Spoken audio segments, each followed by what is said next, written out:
Բարև ձեզ։ Ինչպես եք, Տիկին Աստղիկ։ Պացիենտը 77 տարեկան կին տեղափոխվել է մեզ մոտ 3 օր առաջ սուր զարգացած գանգատներով, դեմքի թեքվածությամբ, խոսքի խանգարմամբ, ձախ վերջույթների թուլությամբ։ Ճիշտն ասած, հարցս մի քիչ բանիկյուր է։ Հենց տեսա բերանից խոսակցականից տարօրինակությունը զգաց մի քիչ,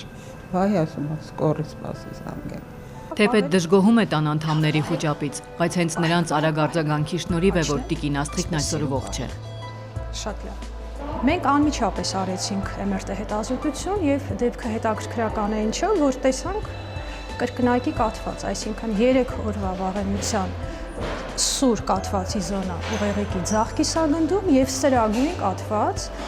բավական տարածում զոնա ուղեղի աջ կիսագնդում եւ ունենք ուղեղը սնուցող 2 խոշոր զարկերակների խցանում։ Վիճակում եմ եկել, բայց հիմա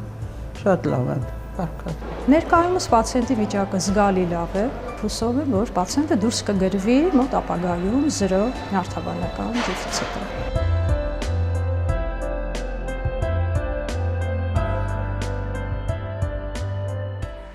Ամեն 40 վայրկյանը մեկ աշխարհում 1 մարդ գլխուղեղի կաթված է ստանում, իսկ ԱՀԿ-ի տվյալներով տարեկան 5 միլիոն դեպք ավարտվում է հաշմանդամությամբ։ Սկսած 2019-ից այդ հաշմող վիճակագրության դեմ պայքարը Հայաստանում դարձել է պետական առաջնահերթություն։ Կաթվածի բուժման ազգային ծրագրի ամենաառանցքային կետերից մեկը դա ժամանակին բուժօգնության տրամադրումն է եւ չուշացնելն է, ինչու, որովհետեւ յուրաքանչյուր վայրկյանն է Եվրոպեն, դա գլխուղեղի առողջությունը եւ գլխուղեղի հյուսվածքի կորուստ է, որքան ուշանում է պացիենտի բուժօգնությունը, այնքան արդյունքները բնականաբար ավելի վատ է եւ չափազանց կարեւոր է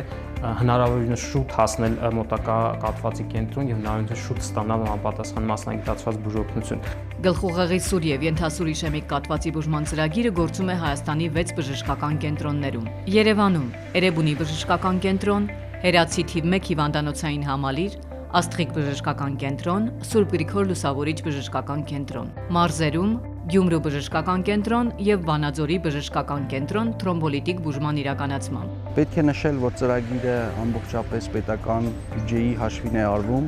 եւ կաթվածի պետական ծրագրի մեջ մտնող հիվանդները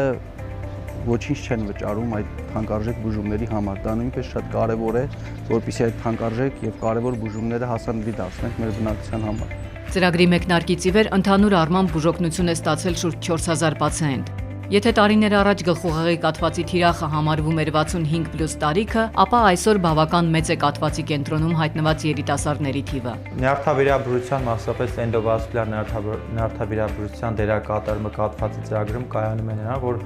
իրականացում է տրոմբի մեխանիկական հեռացման վիրահատություն, որը կոչվում է տրոմբեկտոմիա։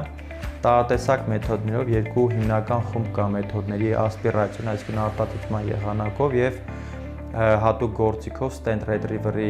միջոցով տրոմբի մեխանիկական հեռացում։ Կատարվում է հիմնականում տրոմբեկտոմիաները խոշոր զարկերակների խցանման պարագայում, միջին ուղեղային, առաջային, երկինքնային եւ այլ խոշոր զարկերակների դեպքում եւ կա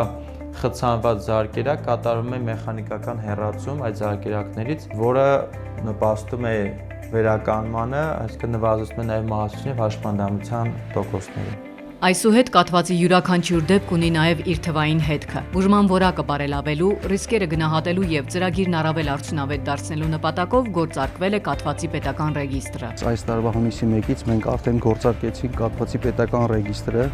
Դա մեծ հնարավորություններ կտա